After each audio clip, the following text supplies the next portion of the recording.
The long-range purpose of unmanned exploration of the planets is the development of technology which will lead to eventual manned exploration.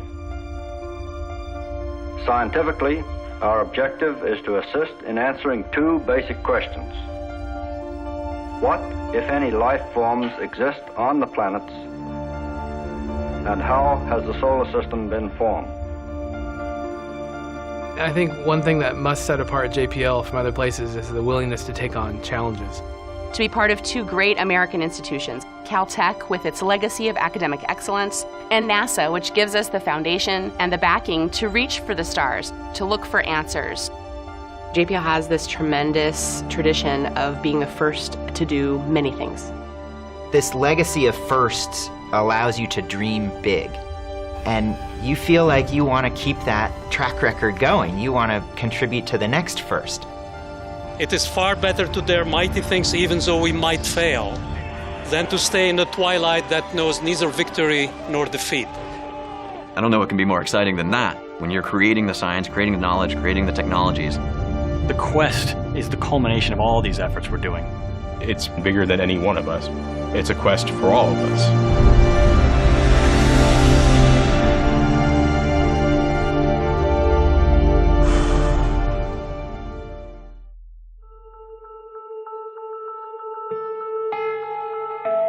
Among JPL's quest is quest to understand Earth's changing climate. The rate at which the climate is changing now is unprecedented. We have a little bit of understanding. It's going to get warmer, sea levels are going to go up, but how much, where? What about my beach? What about my house? What about my yard? That's the stuff we don't know, and that's the stuff we desperately need to know. In order to get that information, we have to fly payloads like radars, like radiometers, science instruments that can collect that data.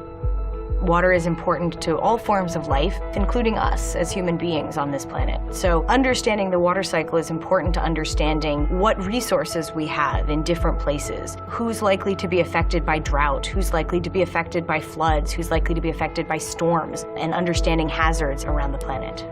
JPL has really been a leader in understanding how the Earth deforms at the surface, whether it be volcanoes or earthquakes, using GPS receivers on the ground or using airborne or spaceborne radar platforms. We piece together a whole understanding of the system of earthquake faults, and it helps us understand how these things behave at depth and how they will behave in the future.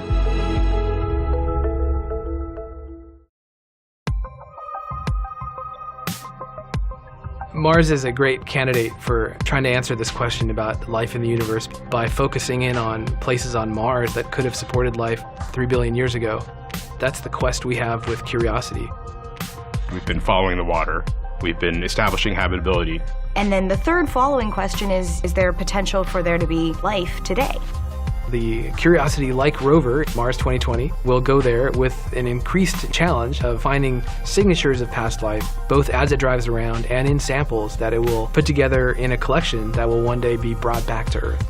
But the human need is really to put one of us on the surface. It doesn't seem to satisfy us until we get footprints on a surface of another planet. The plan with sending humans involves starting to land things even years before the humans would arrive. Pre-assembled structures or resources that could be set up, rovers that could start collecting liquid water in the form of melting ice or from these hydrated minerals. We have the expertise here of getting to Mars and landing large structures there. Nobody else has done that. That will be the next challenge going forward, is landing something extremely heavy onto the surface safely.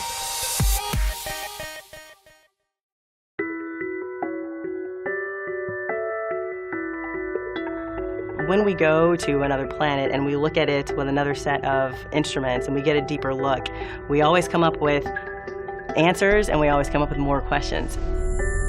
Juno is going to answer some of the things that are still unanswered since Galileo. And since Jupiter has the most mass of anything in our solar system outside the sun, that's going to tell us a lot more about the formation of the solar system. If the planets got there in a specific way, and we have a model for that, that model has to reproduce even the configuration for the asteroid population. Because this is a primitive body of the solar system, we can understand about our solar system's origins. We take the observational data and we use this data to compute where these objects are, and more important, to compute where these objects are going to be in the future. I'm building robots to explore these new places in the solar system that we've got our sights set on. The asteroid retrieval mission advances JPL's quest to understand the nature and the origin of the solar system. The mission uses microspine gripper technology developed at JPL. ARM will capture a boulder roughly 6 meters in diameter from the surface of an asteroid and bring it to lunar orbit where astronauts can study it. And as part of the mission, we're also going to try to do a gravity tractor. We're going to change the path of the asteroid. The reason why we're doing this is because we want to be able to protect the Earth from future impacts, and we want to develop the technology and test it out. You get to go out and say, yeah, I'm going to save the world from the dinosaur-killing asteroid, and that's actually maybe a little bit true. Of all the planets in our solar system, Venus is the closest to being a sister planet. It's our closest neighbor, it's the closest in size, and yet Venus is a very, very different place from Earth. Venus is basically what Earth would be in a runaway greenhouse. We have a great opportunity now to send a mission there and really understand a lot more about how two planets that can be fairly similar in terms of size and distance from the sun, etc., can have such wildly different results. Because of the incredible high temperatures and the high surface pressures on Venus, it may be one of the most difficult places in the solar system to reach. If there was any type of experience that would make the incredibly difficult merely possible, JPL would be the best place to really start exploring that.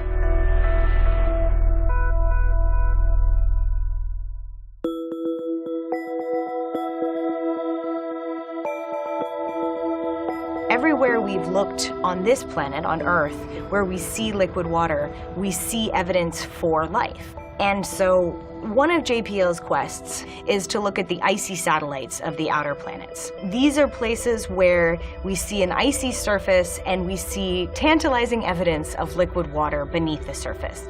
The technology to search for life, to hopefully find life on a place like Europa exists, and we're sending it in an arsenal of instrumentation. We will be able to generate maps with really, really good resolution to be able to identify what minerals are on the surface, what phases of ice, whether organics are there, what kinds of organics are there. So this will give us a really unparalleled picture of Europa's surface. Or to be able to get beneath that icy surface into the oceans and look for microbes or some other kind of organism would be just an amazing opportunity. If life exists on Europa and it's leaving evidence of its existence, we will find it with this mission. Discovering life that had a different origin than ours would tell us that the origin of life is a process as fundamental as volcanism or as fundamental as cloud formation, that whenever you have the environment for that to happen, it happens.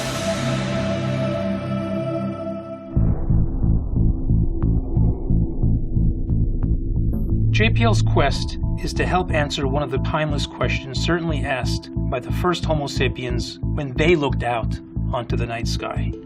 Namely, are we alone? And we now know that when you look up at the night sky, on average, every single one of those stars has at least one, if not multiple, planets.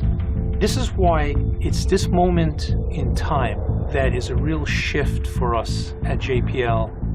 Now the question is, not are there planets, but is there life on these planets? And it's right now that the exoplanet program at JPL is starting to take us to the next step. Can we devise technology to enable NASA's missions to look for life on these exoplanets?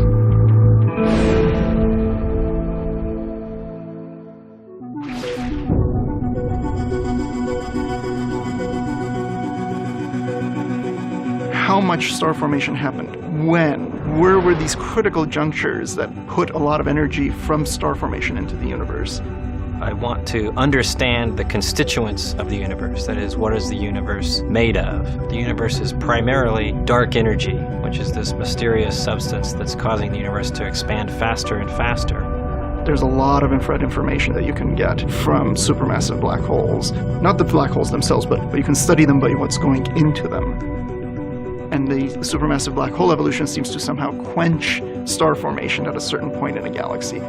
You put all these together, hopefully, we can get a better picture of how you get from something that's almost entirely smooth hydrogen gas to this very, very fragmented universe that we have today. We never are going to go to these other galaxies, but fundamentally, with all these new telescopes, we're there with our technology.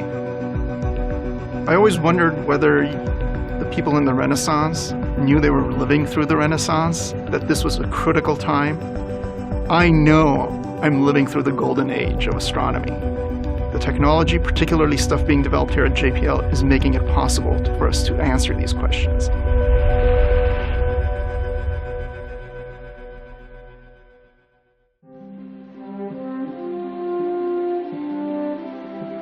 JPL is known for exploring space, but I actually always loved seeing the expressions on people's faces when I explained to them all the areas that were touching their lives that they had no idea about. JPL's pioneering work in telecommunications and digital imaging and miniaturization are key components that make it possible for you to enjoy your smartphone every day. When you go to the doctors and they take your temperature, that's JPL inside of your ear. We pioneered a lot of that technology.